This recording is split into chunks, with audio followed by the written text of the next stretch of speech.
যে কেৱল গামোচাই জাতি বচাব নোৱাৰে, কিতাপ লাগিব।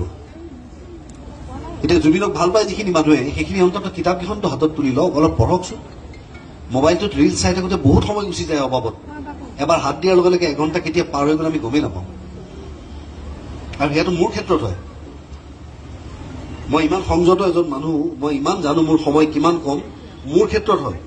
গতিকে যিজন মানুহে দিনটো কষ্ট কৰি থাকে, অফিচৰ পৰা আহি পেলাই অলপ সময় বহি ৰিলছটো চাই, যিগৰাকী গৃহিণীয়ে দিনটো ল'ৰা ছোৱালী চাই, ল'ৰা ছোৱালী স্কুল গৈছে, এইখিনি সময় ৰিলছ চাই, তেওঁলোকতো ফচিল 1 ঘণ্টা 1.5 ঘণ্টাৰ কাৰণে।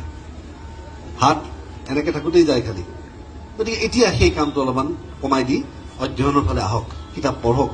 জাতিটোৰ যদি বচাব লাগে জ্ঞান লাগিব, অধ্যয়ন লাগিব, নিজৰ হিষ্ট্ৰী, নিজৰ ইতিহাসৰ বিষয়ে জানিব লাগিব। আমাৰ যিখিনি প্ৰয়োজনীয়তা, এই জাতিটোৰ কি কি অভাৱটো জানিব লাগিব। আমি সদায় বৰ গৌৰৱ কৰোঁ, মই অমুক জানো তমুক জানো, কিন্তু বিশ্লেষণ হ'ব লাগে মই কি কি নাজানো।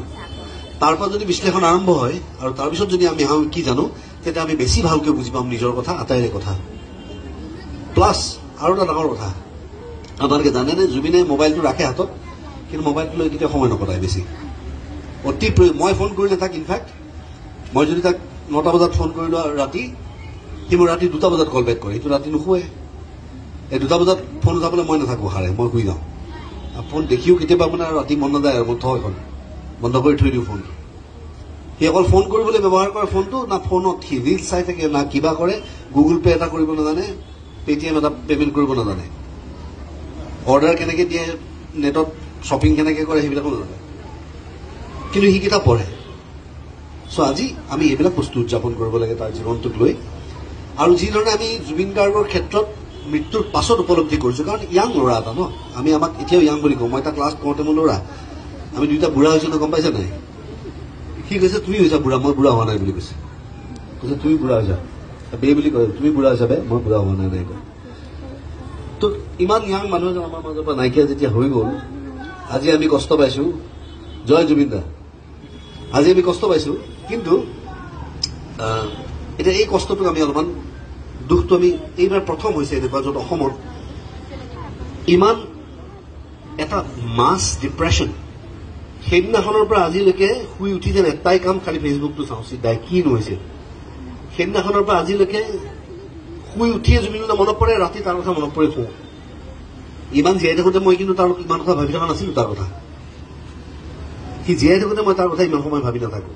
কেতিয়াবা লগ পালে এই দিনলৈকে মনত থাকিল কিবা এটা কথা সি কৈছিলে, এইটো অমুক তমুক কৰিব লাগিব, অমুক কৰিব লাগিব। কেতিয়াবা থাকিলে ফোন কৰোঁ, সি কেতিয়াবা কাম থাকিলে ফোন কৰে। কিন্তু সি যোৱাৰ পিছৰ পৰা এই আজি কিমান দিন হ'ল, আৰু সি গৈছেও আকৌ 25 দিন হ'ল, 24-25 দিন গৈছেও আকৌ। সেইদিনাখন যিদিনাখন মোৰ জন্মদিন আছিলে, 19 ছেপ্টেম্বৰ মোৰ জন্মদিন, সেইদিনাখন সি ঢুকাইছে। তো মই ভাবিছোঁ যে ঈশ্বৰে চাগে মোক বুজাইছে যে মোক কিবা এটা দায়িত্ব দি গৈছে। সি মোৰ জন্মদিনত সি গৈছে যেতিয়া, মোক কিবা এটা দায়িত্ব দি গৈছে, আৰু সেই দায়িত্ব মই পালন কৰিবলৈ চেষ্টা কৰিম। মই জুবিনৰ সমান সিমান ডাঙৰ হ'ব নোৱাৰিম চাগে, কিন্তু মোৰ চেষ্টা অব্যাহত থাকিব। আৰু বাকী আপোনালোকৰ পৰা মৰম পাবলৈ আজি ইমান দিনে সক্ষম হৈছোঁ যেতিয়া, এটা বিশ্বাস যে এতিয়া মোৰো সলনি হোৱাৰ বয়স নাই, একেধৰণেই থাকিম।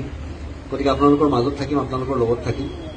যিয়ে যিয়ে মোক জানে, আগতে দেখিছে বঙাইগাঁৱত যেতিয়া মই থিয়েটাৰ কৰিব আহিছোঁ, বা মই যেতিয়াই আহিছোঁ, আজিলৈকে বোধহয় মোৰ ওচৰত ফটো তুলিবলৈ অহা মানুহ এটাও উভতি যোৱা নাই। মই কেতিয়াও কাকো পঠোৱা নাই, সদায় ৰৈ 2 ঘণ্টা 3 ঘণ্টা ৰৈ হ'লেও ফটো তুলি পঠিয়াওঁ। তো সেই চেষ্টা মোৰ তেতিয়াৰ পৰা অব্যাহত আছিল, থাকিব আগলৈ।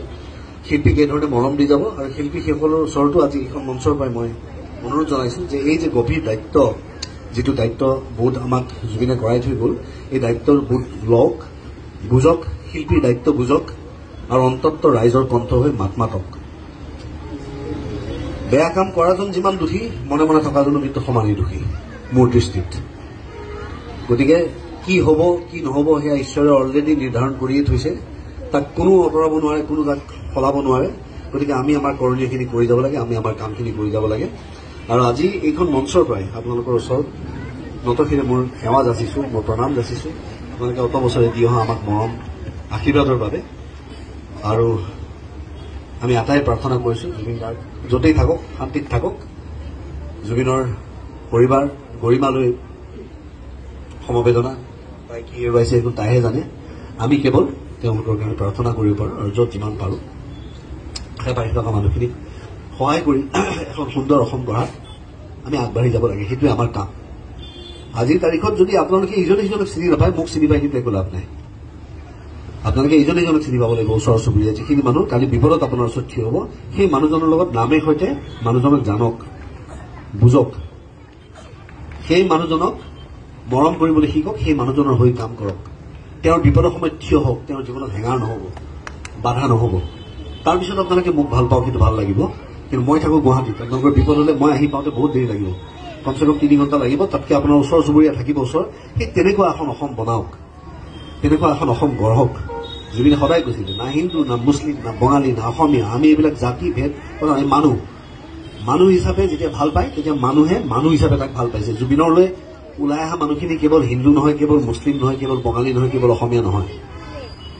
জুবিনক ভাল পোৱাখিনি মানুহ, সেই মানুহখিনি আজিও ভিৰ কৰি আছে তাত। গতিকে শৃংখলাবদ্ধভাৱে আইন নভঙাকৈ, আইন ভাঙিলে আপোনালোকক সুবিধা পাব ভাগ ভাগ কৰিবলৈ, এই সুবিধাত নিদিব। এই গান্ধীয়ে সেইখিনি সময়ত নন ভাইলেন্স মুভমেণ্ট যিটো কৰিছিলে, সেইটোৰ অৰ্থটো এইটো আছিলে যে তেওঁলোকে যদি ভাইলেন্স কৰে, তেতিয়া ব্ৰিটিছ চৰকাৰে তেওঁলোকক দমন কৰিবলৈ সুবিধা হ'ব। আমি সুবিধাই নিদিওঁ, আমি আমাৰ যিটো ক'বলগীয়া আছে সেইটো কম, যিটো কৰিবলগীয়া আছে আমি কৰিম। ঠিক তেনেকে আজিৰ সময়ত অসমীয়া জাতিটো সেই ধৰণে আগুৱাব লাগিব যে আমি কাকো সুবিধা নিদিওঁ। কোনোবাই সুবিধা ল'ব, এই তই এনেকুৱা কথা কৈছ, তোক বহাই থম জেলত, তই এনেকুৱা কথা কৈছ, সেই সুবিধাটো আমি নিদিওঁ। আমাক যিটো লাগে কিন্তু এইটো লাগে, সেই আকৰ্ষণ হৈ থাকক। বগা টি চাৰ্ট পিন্ধি আহিছে, গতিকে একো নহয়।